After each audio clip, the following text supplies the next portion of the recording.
Daniel Steele Family Ties. I'm crazy for you, Liz, Jean Louise said, as they started to make love again in the candlelight in his loft. Me too, she said softly, her blonde hair falling like a curtain across her face, with one enormous blue eye peeking through at him. She was happy. He hadn't said he loved her. It was a step she didn't want to take. He wasn't in love with her either. He was in like and lust with her, which was all she wanted from him. She put her lips on his then, and they kissed. They fell asleep in each other's arms afterward, on the couch, as the candles flickered and gently went out, as Liz lay against Jean Louise and sighed peacefully in her sleep. Tate's Monday after the Thanksgiving weekend was not a happy one. It was one of those days when everything went wrong. The water had been turned off in his building for an emergency repair, so he couldn't take a shower when he got up. His roommates had finished the coffee and not replaced it.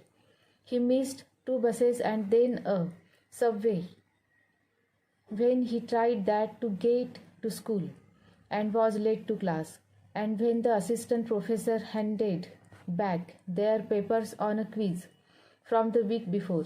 He had gotten several answers wrong and got a miserable grade.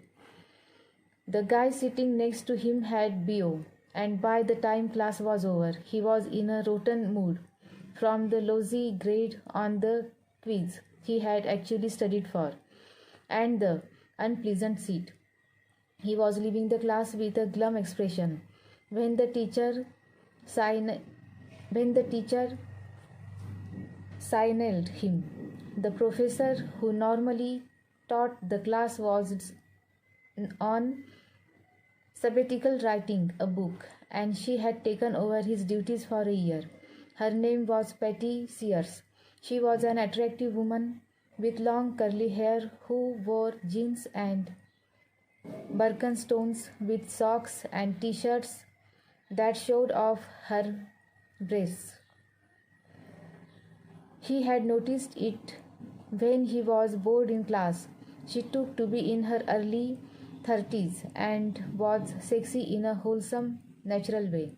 "I am sorry about the grade on the quiz," she said sympathetically. "Contracts are a bitch." Tate smiled at what she said. "I flunked them the first time I took the class myself. Some of the rules just don't make sense." "I guess not. I studied for it.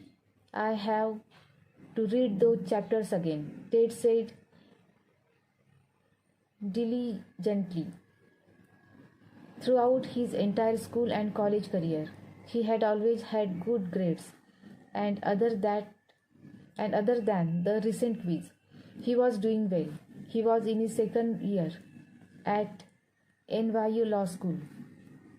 "Would you like some help? Sometimes if you prepare it with someone to give you some guidance, it helps." "I don't mind." She had warned them of a quiz the following week, and he didn't want another bad grade. "I don't want to bother you," he said, looking embarrassed. She had put on a heavy jacket and a woolen hat. There was something homespun and friendly about her. He could easily imagine her chopping wood and building a fire in Vermont, or making soup from scratch. "I will read the chapters, and if I feel like I am not getting it, I will ask you after the next class." "Why don't you come by tonight?" she said, and her eyes were warm and kind. Tate hesitated, and now he felt even ruder turning her down. She was offering her help, and he didn't want her to feel that he didn't appreciate the gesture, but it seemed strange to go to her house. They had never spoken to each other outside of class, My kids are asleep by 8. Why don't you come by at 9? We can knock out the prep for the quiz in an hour.